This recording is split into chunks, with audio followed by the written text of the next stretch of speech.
Happy 2019, another day, another year. How often could you say that? Except once a year. All right, my first video of 2019 is going to be my anticipated movies of 2019. That is to say I want to say top 10, but it's just 10. I addressed that because one of the complaints in the comment sections of my top 10 anticipated movies of year X is that they're all big movies. Like, they're all big movies, they're all commercial movies, so much Marvel. Yeah, what the fuck else would be on here? Whatever artsy fartsy ass movie is coming out next November, that might very well be good, but I don't know what it is yet. No one's talking about that yet. It doesn't even have the publicity. This time last year, I didn't even know about Upgrade. So yeah, there's gonna be a lot of big movies on here. Don't be shocked. It's just how I roll. It's what I like. It's what I am. And please keep in mind, there are more than 10 movies I'm looking forward to. These are 10 that I picked for a top 10. So when you want to comment below, what about this movie? Just say in your mind, that's 11. And keep in mind, this isn't in order. It's not like 10, 9, 8, 7, 6, 5, 4, 3, 2, 1. So I'm not gonna do the countdown. I'm just gonna list them. These are more or less in order of release. So here we go. First up, we got Glass. It feels weird putting Glass on this list because I see Glass in a couple weeks. It comes out in a couple weeks. This is a sequel to Unbreakable and a split tie-in. Point is, it's part 3 of M. Night Shyamalan's comic book hero trilogy, or villain, depending. But I love Elijah Price. I love Unbreakable. I need to see the next chapter. I just hope it doesn't get lost. I hope it doesn't become so big that he cracks under the pressure. That's what I've noticed about Shyamalan. If you look back at his work, every time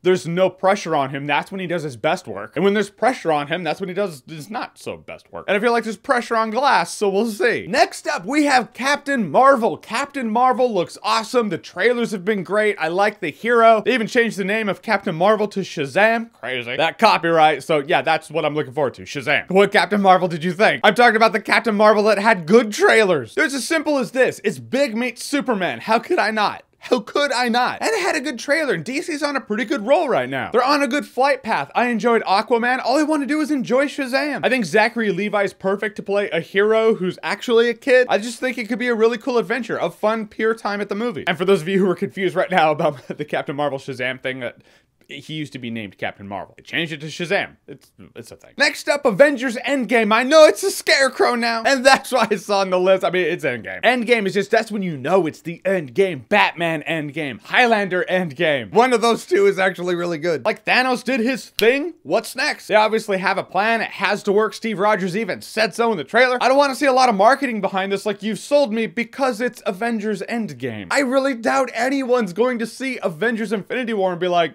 I don't need to see what happens next. You gotta see what happens next. Like, that's a theme in this video, actually. You'll see more movies where I'm like, I have to see what happens. Next up, Toy Story 4. Why? Because I just have to see what happens. I thought 3 was the end. I thought that was just a wonderful Toy Story trilogy. And now we're getting 4, and that just makes me go, I hope it's good. But it's a track record that sells it. The Toy Story movies are so good. With Toy Story 3, admittedly at the time, I was like, it can't hold up. It just can't. It did. Totally did. We got one brief-ass trailer that shows you very little about the movie, other than putting pipe cleaners and spoons together makes a toy and makes it sentient. The point is, it's the fact that it's another chapter in Toy Story is what makes me look forward to Toy Story 4. That's the thing that's selling it. For right now, that's enough for me. All right, next, we have Spider-Man Far From Home. It's very simple here. Spider-Man fan of Tom Holland's Spider-Man, and fan of Spider-Man Homecoming. Also a fan of Mysterio. I've been waiting for Quentin Beck to be on screen forever. So that's a good thing. That's a saving grace of the fact that there have been so many Spider-Man movies out there. They don't really want to double up, so they're like, what else do we got? Mysterio? Good enough for me. And I'm like, thank you. He's gonna be awesome to floor everybody, and everyone's gonna be like, how do we not get him sooner? Unless he sucks, in which case, that's me being wrong here. But hey, as of recording this, it's January 1st. I'm losing my voice. What else I got? I do wonder what are the stakes gonna be? Like, why is Spider-Man compelled to leave New York to go on this adventure far from home? Next up, we have the live-action Lion King adaptation. Yeah, live action. The Lion King is like top-tier Disney animation. I just have to see what they do with this. Point is, I want to see a live-action representation of the story of the Lion King, and I just don't have the patience to sit through Hamlet. It's just real. Like, before the internet melts its own face off, I know it's not actually live action. Like, everything in this Lion King movie is CGI. So it's animated, but I don't care. I'm gonna call it live action forever. Because that's the intent. You know they were like, we're gonna make a live action Lion King. Oh shit, it's really hard to get lions and animals to do that. Guess we'll have to make it all CGI. I don't consider Spider-Man and Captain America Civil War animated Spider-Man. I consider him live action Spider-Man. It's meant to look live action. It's meant to be taken in as live action. I'm gonna call it live action. Next up, Quentin Tarantino's 9th film, Once Upon a Time in Hollywood. I know very little about this movie. I haven't seen a trailer on this movie. All I know is it's Quentin Tarantino dealing with the Manson murders. And Margot Robbie plays Sharon Tate, which is interesting because it is Tarantino. There's that part of my brain like, is it gonna follow the story? I mean, Hitler died in Inglourious glorious bastards. The dude can change history. But the families of the victims are still alive. It's still a big I don't know. Is it gonna be a comedy? I don't know. Very Tarantino, as only Tarantino can do. Whatever, psychotics and serial killers, they fascinate me. Tarantino, I'm a fan of. When the two come together, I have to put it on my 10 anticipated. But this movie had my curiosity.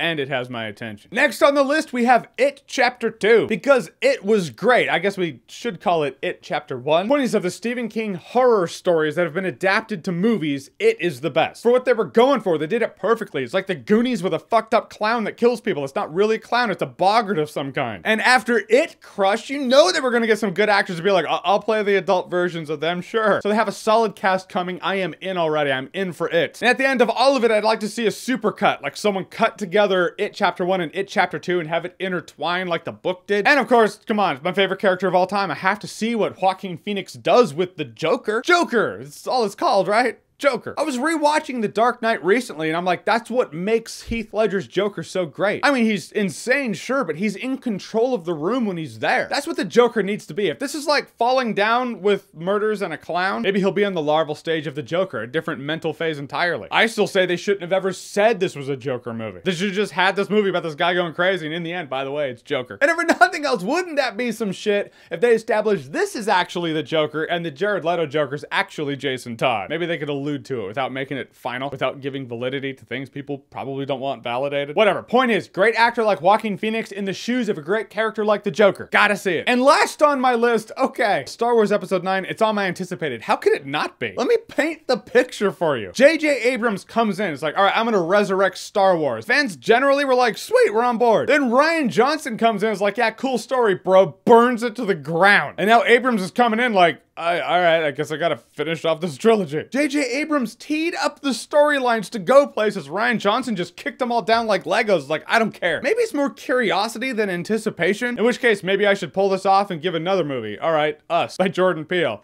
Anticipating that. Or How to Train Your Dragon 3. That's a good one too. But I have to see where it goes. What's he gonna do? Is he gonna retcon? I doubt it. Is he gonna act like The Last Jedi never happened? No. Is he gonna have the opening crawl be like, after the destruction of Starkiller Base, Luke Skywalker gets a terrible vision of a possible future to come. So now he waits at the Jedi Temple for Rey to meet him for the first time. Rey is on her way there. Done. It never happened? I don't know, but I gotta see how this plays out. So after this trilogy's done, I guess it's done. It should be done anyway. Give it a break. Take us back to a time where every couple decades we got a Star Wars movie every 3 years between chapters. But mark my words, the coolest thing that could have happened is Rey turning bad and just taking up the First Order and being evil. They won't, because they're not gonna have their strong female lead turn bad. For some reason, that's seen as weakness. I see it as ambition. But that's the coolest thing they could have done at the end of The Last Jedi. They didn't. They won't do it at the end of Episode 3 or 9. I mean, we'll see where they go. One thing I know for sure, the fan base will be united for this. It's gonna be a peaceful time. No,